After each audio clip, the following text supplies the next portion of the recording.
मंदिर को आप सजाएं, बहुत सुंदर बनाए। कभी मैं आपके घर आऊंगा और मैं लोगों के घर आता हूं तो उनकी 2-3 चीजें घर की देखता हूं। तिजोरी नहीं देखता, उनका मंदिर देखता हूं, उनकी रसोई में जाके उनका फ्रिज देखता हूं। फ्रिज बता देगा कि आप क्या खान पान करते हैं, आपका बाथरूम बता देगा कि कितने बढ़िया संस्कार हैं घर के। कभी कभी तो मग्गा टॉयलेट सीट के पास लुढ़कता रहता है। वाश बेसिन इतना गंदा होता है कि देखने के लायक ही नहीं होता। 24-24 घंटे के कपड़े उस बाथरूम में पड़े हुए रहते हैं। अपने मंदिर को इतना बढ़िया बनाइए, इतना अच्छा बनाइए, इष्ट को प्रमुख जगह पे बैठाएं। मैं थोड़ा सा आपको बता दूं कौन से देवता को कहाँ बिठाना है। यदि संभव हो पावे तो पूजा करते समय आपका मुख पूरब में हो और भगवान का पश्चिम में हो। आप बोर तो नहीं हो रहे हैं? ये बात मैं 5 मिनट ले लूँ आपकी, 5 से और कम ले लूँगा, थोड़े में ही काम चला लूँगा।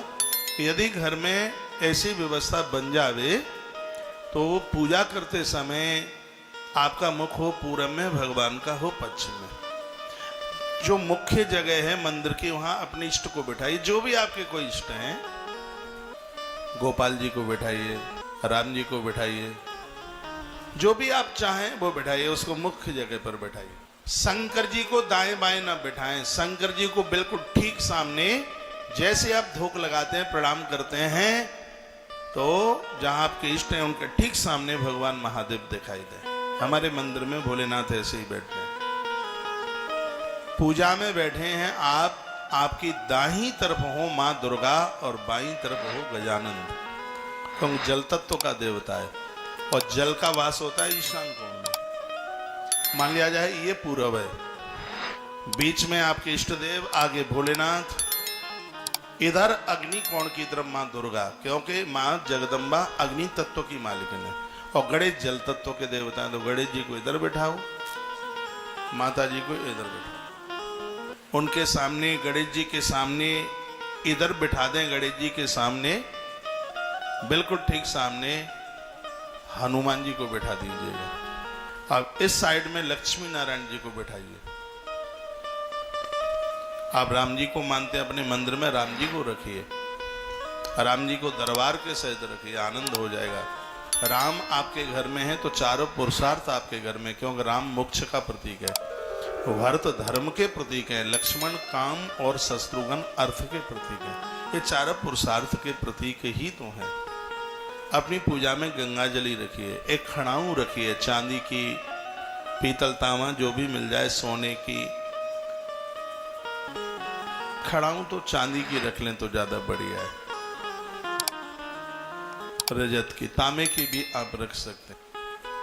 स्वर्ण की खड़ाऊ आदमी नहीं पहन सकता, हाँ माताएं भी नहीं पहन सकती, लेकिन भगवान की चरण पादुका आप रख सकते हैं बना करके, उन्हें रखिए। चांदी की एक तुलसी मंजरी के सहित, एक उसको बोलेंगे गंगा जली आती है, उसमें 7 नदियों का जल मिला के रख दें तो बहुत और अच्छा होगा, बहुत बढ़िया होगा। आप रख सकें तो माता गायत्री माँ को भी रखिए, प्रतिमा मिल जाती है, इससे विचार बहुत मजबूत होंगे। बहुत ज्यादा मैं आपको देवता नहीं बता रहा हूँ, बहुत कम बता रहा हूँ। शालिग्राम भगवान को रखिए। कहीं बाहर जाते हैं तो शालिग्राम भगवान को आप तुलसी की गरुए में रख दें। कहीं बाहर जाते हैं तो महादेव जी को उठाकर मंदिर में भी रख सकते हैं और बेलपत्र के नीचे भी उन्हें रख सकते हैं, गमले में। नहीं तो कहीं जाते हैं आप एक केटली में गंगा जल रख दो और कह दो हे भगवान इतने दिनों के लिए जा रहे हैं, आप नहाते धोते रहना। अब लोगों को इतना डरा दिया कि तुम कहीं बाहर चले जाओगे भगवान को छोड़ के तो ये हो जाएगा वो हो जाएगा। बद्रीनाथ में 6 महीना खुद पूजा कर सकता है तो तुम्हारे घर में रह के 5-4 दिन नहीं कर लेगा पूजा? वो कर लेगा। कन्हैया को कह दो कि 8 दिन के लिए तुम अपनी मैया यशोदा के पास चले जाओ। हनुमान जी को कह दो तुम राम जी के पास चले जाओ, बोल दो ना, क्या दिक्कत है उन्हें। अब कहीं जाने के चक्कर में बहुत बहनें तो ड्यूटी जाती हैं। अब किसी ने कह दिया है कि तुम घर में देवता हैं भगवान हैं तो ताला डाल करके नहीं जा सकते। मेरे पास ऐसे धर्म यात्रा में प्रश्न आते हैं तो घर ही सुने हो गए, क्योंकि बहनें तो जाती हैं ड्यूटी पर। अब लोगों ने डरा दिया है कि घर में तुम ताला नहीं डाल सकते, यदि घर में भगवान है तो ड्यूटी तो छूट नहीं सकती, भगवान ही छूट सकते हैं। ड्यूटी कैसे छूटेगी, भगवान छूटेंगे, ड्यूटी थोड़ी ही छूटती है। तो सगरे घर के भगवान उठा उठा करके या नदियों के किनारे पटक दिए या पीपल की जड़ों में रख दिए। ये ऐसा हो रहा है और ये बिल्कुल ठीक नहीं है।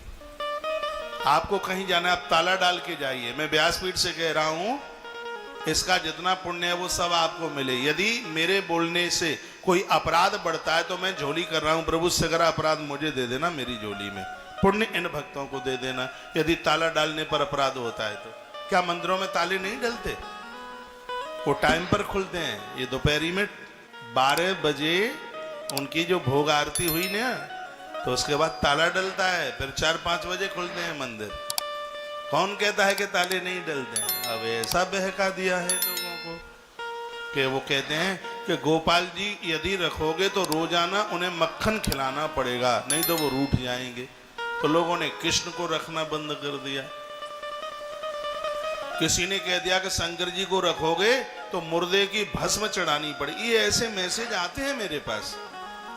तो लोगों ने शंकर जी को किनारा कर दिया, कह दिया हनुमान जी को यदि रखोगे तो हनुमान जी को यदि रोजाना चोला नहीं चढ़ाया तो हनुमान जी तो रस्सी की तरह बट के रख देंगे। हनुमान कितना सीधा देव है, कितना भोला है। हनुमंत लाल जी के अंदर छल नहीं है, किसी भी प्रकार का कोई कपट नहीं है। माँ माँ कहते कहते तो उनका मुंह सूख जाता है। इतना सीधा, इतना सरल देव है। कह दिया है माताएं नहीं छू सकती, माताएं नहीं पूज सकती, ऐसा प्रचार किया है। माताएं हनुमान चालीसा का पाठ नहीं कर सकती। वो चौपाई मेरे बाप ने थोड़ी ही लिखी है, जो 7 बार पाठ कर कोई छूटे बंद महासुख हुई। उसमें तो स्त्री पुरुष का कहीं